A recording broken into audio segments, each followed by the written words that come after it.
안녕하세요, 여러분. 기출 부트캠프 진행하는 여러분의 영디 최영희입니다. 자, 우리 4주차 수업으로 들어왔습니다. 이제 3장 내용들을 봐야 되는데, 제가 오늘 수업, 그리고 내일 수업, 아니, 오늘 수업이 아니죠. 우리 내일이죠. 아니다.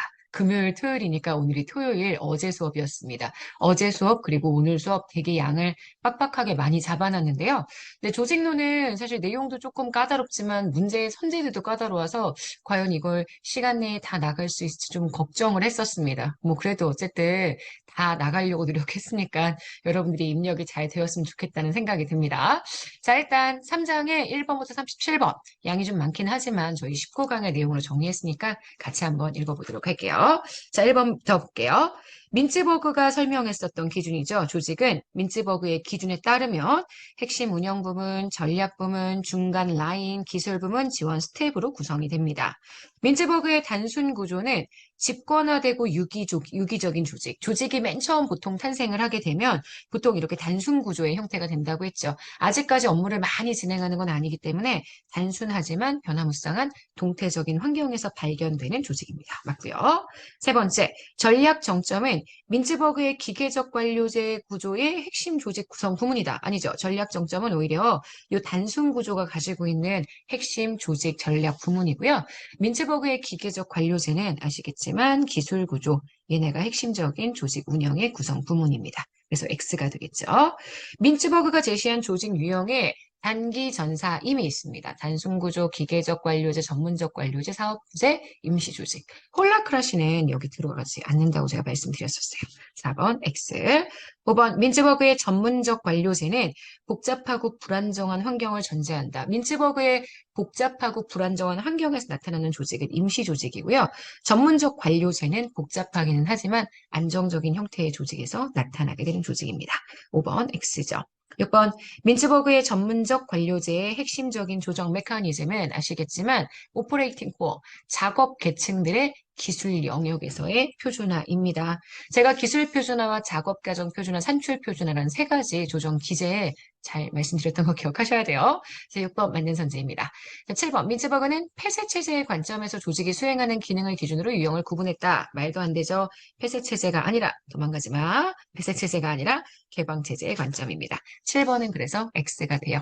자, 8번부터 여러분 10번까지는 기계적 구조, 유기적 구조에 관련되어진 내용입니다. 자, 기계적 구조는 권위의 정당성이 확보가 돼요. 왜냐하면 조직에 이미 규칙을 통해 권위가 만들어져 있기 때문에. 하지만 유기적 구조는 쉽게 도전받죠. 능력이 부족하면 권위가 도전을 받는다라고 얘기했습니다. 맞는 선지. 유기적 구조는 직무의 범위가 좀 넓은 편입니다. 번스와 스토커도 로베이와 마찬가지로 유기적 구조에 대한 것을 제시했던 학자고요. 유기적 구조의 특징, 낮은 공식화가 특징이 됩니다. 그래서 8번, 9번, 10번 이렇게 들어가고요.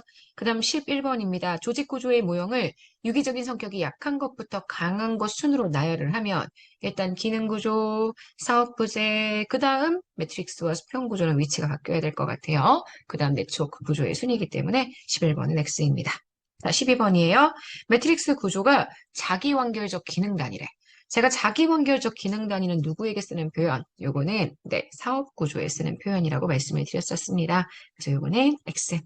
기능별 구조에 비해서 사업별 구조는 사업 부서 내의 기능 간 조정이 용이하고 변화하는 환경에 신속하게 대응할 수 있다. 네, 13번은 맞는 선지가 되죠. 그래서 기능 구조에 비해서 사업 부제가 상대적으로 제가 조금 더 유기적인 형태의 조직이라고 말씀을 드렸었습니다.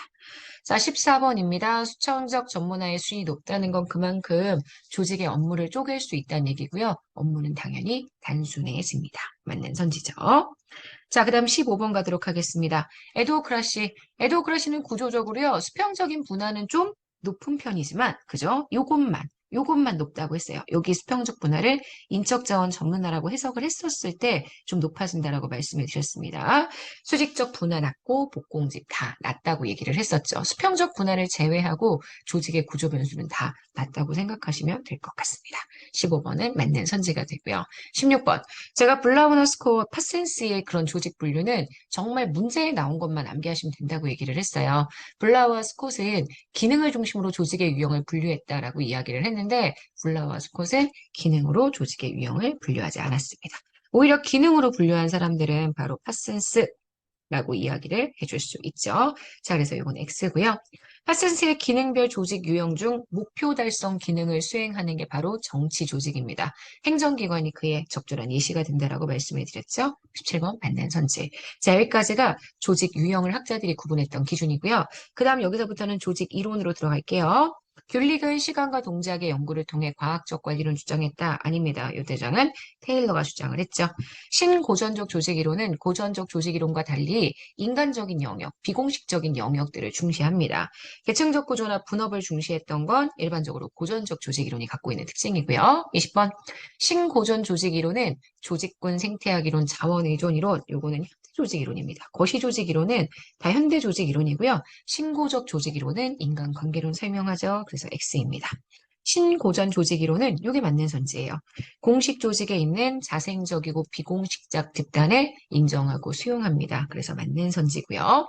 자, 우리가 거시 조직 이론 들어가게 되면 조직군, 개별 조직 이렇게 두 개로 분석 단위를 나눈다라고 얘기했죠. 전략적 선택 이론은 조직군이 아니라 개별 조직을 중심으로 하는 논리이기 때문에 22번 X고요. 공동체 생태학 이론은 우리 임의론 관점이고 임의론 관점의 조직군 관점입니다. 조직군에 관심을 가지고 있다는 건 조직의 내적 논리보다는 조직과 조직 사이의 상호작용, 조직이 환경에 적응하는 과정에 대해서 더욱더 강조한다. 이렇게 이야기를 해줄 수가 있기 때문에 그러니까 조직의 내적 논리를 강조한다는 개별 조직의 논리가 아니기 때문에 요거는 X가 됩니다. 24번 자원 의존 이론에 따르면 조직은 환경으로부터 필요한 자원을 획득하기 위해서 요거까지 맞습니다. 환경에 피동적으로 수능하면 안 되고요. 제한적 자원을 잘 이용하는 것도 제가 관리자의 능력이라고 설명을 드렸습니다. 의존이란 단어 때문에 임의론으로 이제 결정론으로 착각하시면 안 된다고 얘기했어요. 그래서 24번 X입니다. 자, 25번 상황 적응적 접근 방법. 체제 이론의 거시적 관점에 따라 일단 아닙니다. 얘네들은 중범위 이론으로 개별 조직을 연구하죠. 중범위 이론으로 개별 조직을 연구해 보니 모든 상황에 적합한 유일 최선의 관리 방법 같은 건 존재하지 않습니다. 다 상황에 따라 유일 최선의 방법을 포기하고 상황에 따라 적합한 모델들이 존재한다. 이렇게 정리하게 되고요. 자, 26번입니다. 조직군 생태학 이론은 조직 변화가 종단적인 분석에 의해서만 검증 가능하다고 전제한다. 이거 완전 틀렸죠. 왜? 아니, 맞는 얘기죠. 조직군 생태학 이론은 종단적 분석, 네, 시간순에 따른 분석이 필요하다라고 이야기를 했습니다. 제가 헷갈리면 여러분 자꾸 헷갈리시죠? 죄송합니다. 조직의 변화가 시간순에 따른 연구를 통해서 검증이 될 수 있다고 생각하죠. 처음에 조직이 환경적인 맥락에서 변이를 시작합니다. 그 변이가 선택이 되느냐, 되지 않느냐가 문제거든요.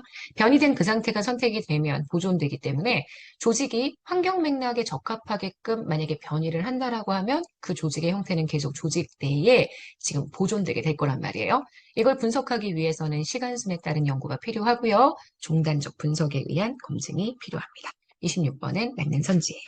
27번 상황론적 조직 이론은 조직 환경이 어떠냐에 따라 효과적인 조직 설계, 관리 방법 이런 게 만들어낸다고 생각하기 때문에 이거 맞는 선지가 되고요. 자, 주인 대리인 이론에 따르면 주인 대리인의 정부의 비대칭성 문제를 해결하기 위해서는 무조건 대리인에게 권한을 위임하면 안 됩니다. 오히려 대리인을 통제하고 이들에게 인센티브와 같은 경제적 유인책, 보상책 같은 것들을 마련해서 딴 생각하지 않게 해줘야 되겠죠. 그래서 28번 X입니다. 자, 29번이에요. 대리인 이론에 따르면 주인 대리인 모두 자기 효용의 극대화를 지금 위해서 활동하는 합리적 인간입니다. 일반적으로 주인이 대리인보다 지식이 좀 부족하죠. 대리인이 좀 더 정보가 많은 쪽이라고 제가 말씀을 드렸었습니다. 맞는 선지예요.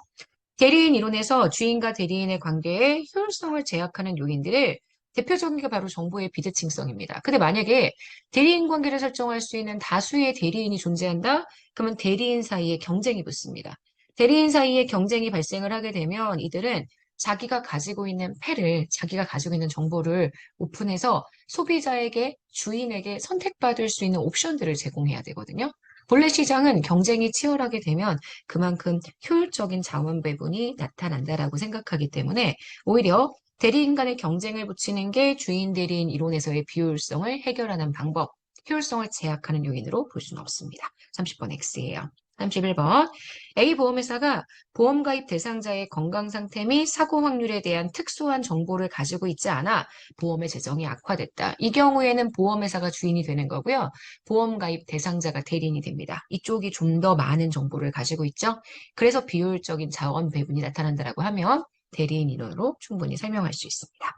자, 거래비용 이론은 비용에 대한 관심, 비용을 줄이기 위해서 조직이 구성된다라고 생각을 하죠. 그래서 생산보다는 비용을 어떻게 하면 절감할지 이에 대한 관심을 가지고요. 조직을 거래비용 감소를 위한 장치로 파악을 합니다. 맞는 선지입니다. 33번입니다. 거래비용 이론에 따르면 시장의 자발적인 교환 행위에서 발생하는 거래비용이 계층제의 조정 비용보다 크다. 이쪽이 비용이 더 많이 들어간다는 거죠. 시장을 통해 거래하는 거래 비용이 계층제, 다시 얘기해서 조직을 구성하는 것보다 비용이 크다. 그러면 조직을 구성해서 내부화시키는 과정이 훨씬 효율적이 됩니다. 33번 맞는 선지가 될 거고요. 34번입니다.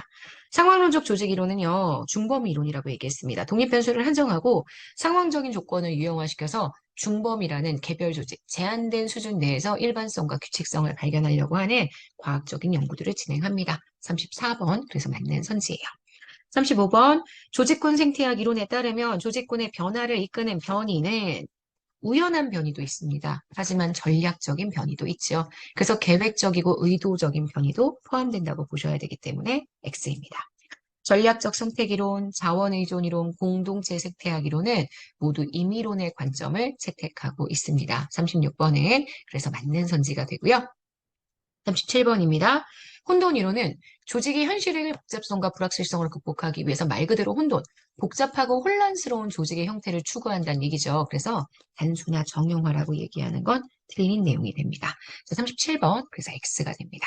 자, 여기까지 보시면 우리 21일차 19강에 관련된 OX 한번 쭉 풀어봤습니다. 양이 좀 많고요. 주제가 크게 두 가지예요. 조직의 구조 보시는 것도 하셔야 되고, 그 다음 우리 조직 이론 보는 것도 해야 되기 때문에 두 가지의 다른 주제를 정리하셔야 된다는 거. 그래서 복습을 두 번에 나누어서 하시는 게 훨씬 좋을 것 같아요. 오케이? 네. 여기까지 해서 우리 오늘 토요일 굿모닝 행정학 마무리하도록 하겠습니다. 주말이지만 힘내서 공부해 주시고요. 우리 내일 20강의 자료들 통해서 만나도록 할게요. 오늘 하루 여러분 거예요. 내일 아침에 만날게요. 안녕.